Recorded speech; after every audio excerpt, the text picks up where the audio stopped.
Prinsip-prinsip desain pesan pembelajaran.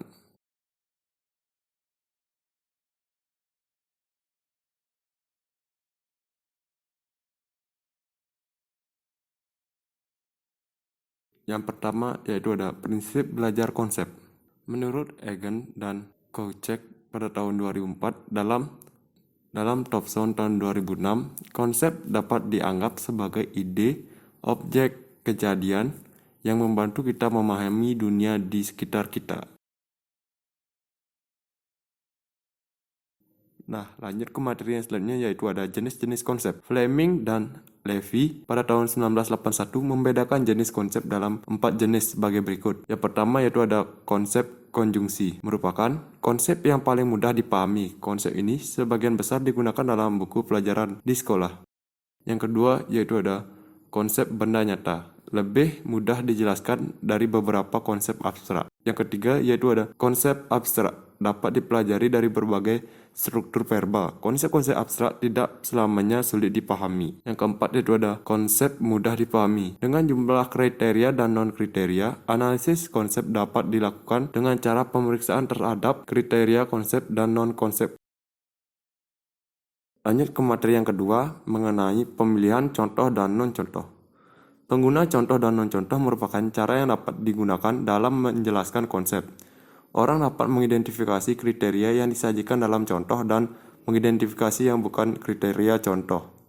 Berikut dijelaskan prinsip-prinsip penggunaan contoh dan non-contoh. Yang pertama yaitu ada gunakan contoh dan non-contoh.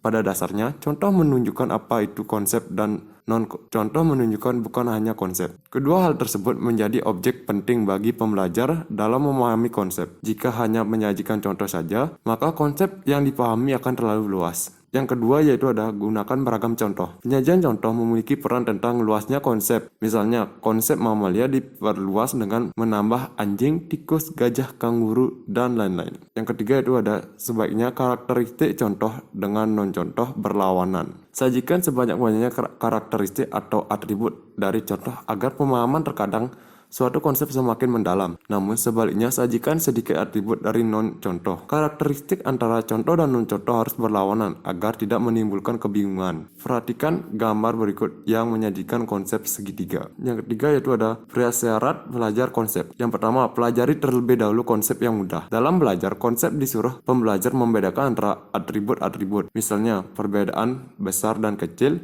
perbedaan warna merah dan warna hijau, beserta lainnya. Yang kedua yaitu adalah fasilitas pembelajaran dengan pembelajar yang tepat. Sebelumnya, belajar tentang konsep penting digali. Pengetahuan awal yang dimiliki pembelajar, pengetahuan yang awalnya digunakan sebagai pijakan untuk pembelajaran pengetahuan baru atau konsep baru. Pengetahuan awal yang memiliki pembelajaran bisa benar dan bisa saja salah.